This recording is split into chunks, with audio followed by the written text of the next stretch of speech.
apart from Holly, of course, who wrote episode 4 on her own.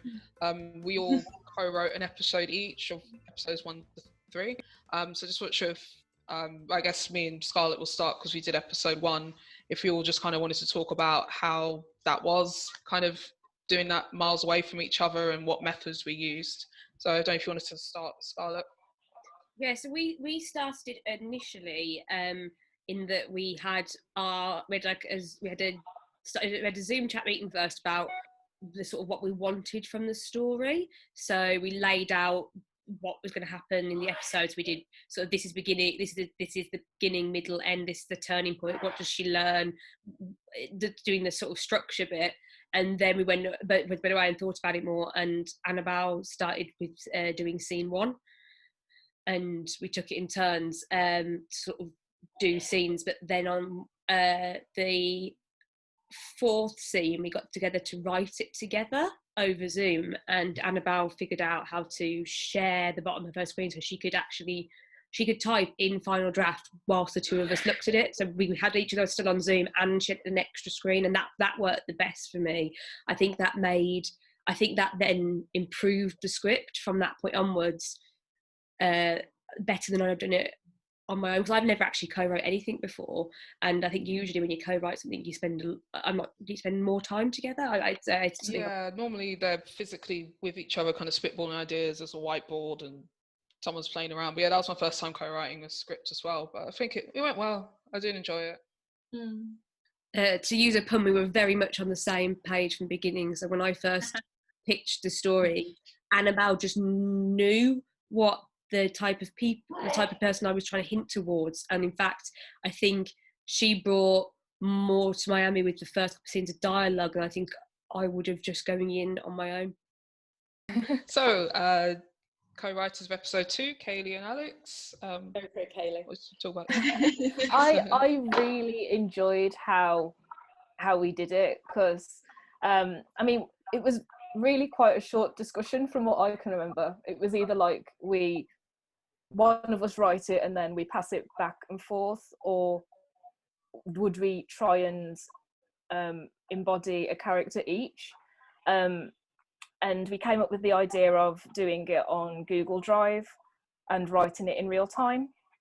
So I took the character of Damien and Alex took the character of Daria, and we literally wrote it line by line in Google Drive on a document.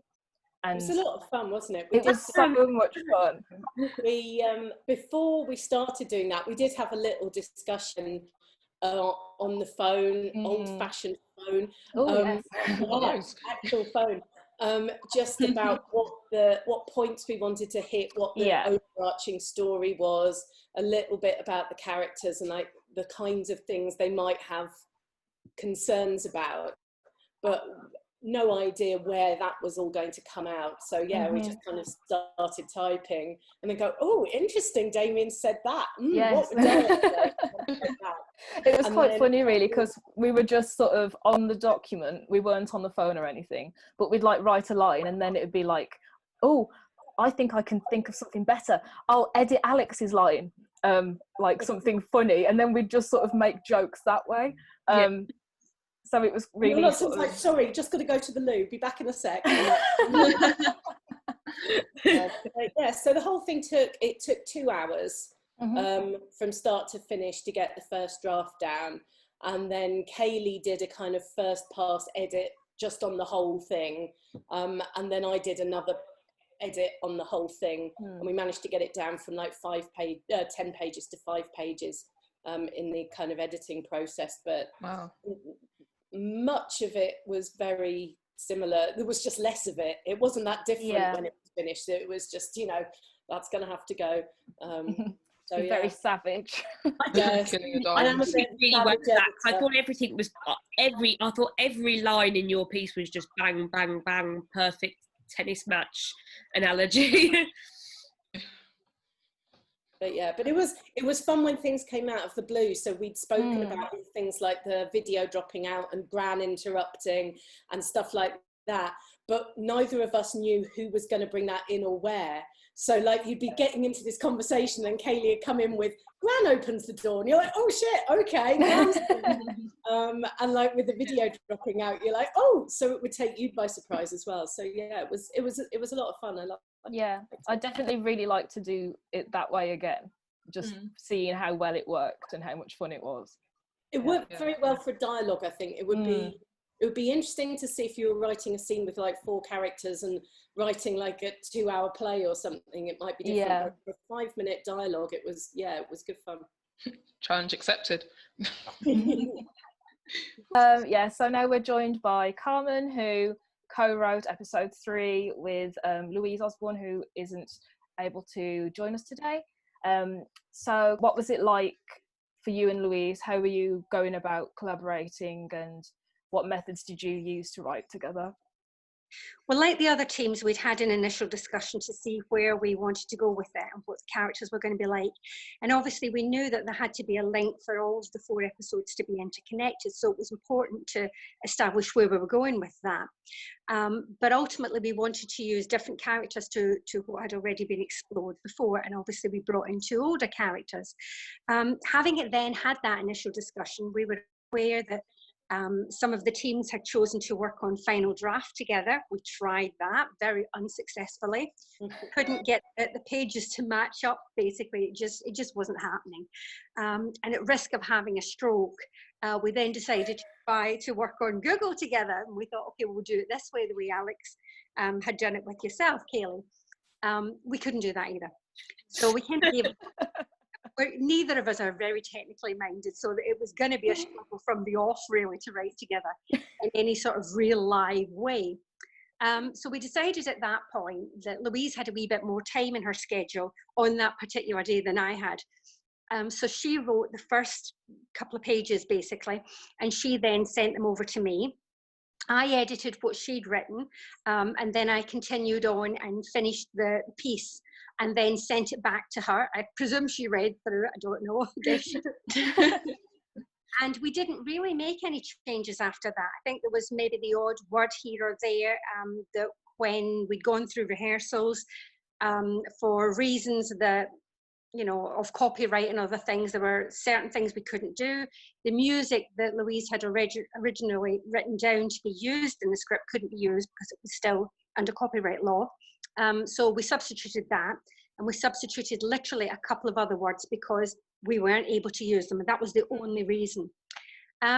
We actually had a really good time writing it because I laughed when I read what she'd written, and was able to continue on in the same vein. So Holly, you were the only one who wrote on your own because you joined the process a bit later because of doing uni work and stuff. So what was that like for you? Was it a bit intimidating when like so much of the narrative had already been agreed, or did it sort of liberate you and give you more scope to do something different? Yeah, I definitely found it liberating. It was kind of nice that everyone had already kind of had their little episode, and then I was thinking, and then I think it was Scarlett who said, why don't you do one of Miami's Fangirls? And then it was just like a million light bulbs going through my head about what I could do with that idea. And I think part of me always has wanted to write something like that anyway. So I wanted it to be very visual. So I had kind of like, which Miriam did a fantastic job about bringing to life and adapting, like from something which was in the script simply as having Kitty writing down a notebook, and then Miriam turned that into this amazing crime wall for that great little scene. So it was kind of just, because I think what was hardest was obviously I wanted her to be very much on her own. So it was trying to find a way to still bring in that conflict, which kind of gave me the idea about her creating this kind of like, where is Miami account? And just having these really kind of like angry moments at the camera because no one had commented and no one was helping her. And yeah, so I was pretty fine with it. It was a nice challenge as well. Like I remember when I first read your script, I sort of imagined it a bit darker than the actual final episode came out. So like how do how do you feel about how the final episode came out? Is it more in what you were imagining with more comedy elements, or was that a nice interpretation of it as well? I think it was half and half, really. I wanted like a bit of darkness because that's just me generally and what I write, but the way Kitty brought it to life was just hilarious. So it's kind of nice to have it upbeat but also really dark because of the way it ends as well, and kind of leaving it open if we ever went back to it, you know, who is that person who's texting? Is it someone, another character we've already made, or is it someone completely new?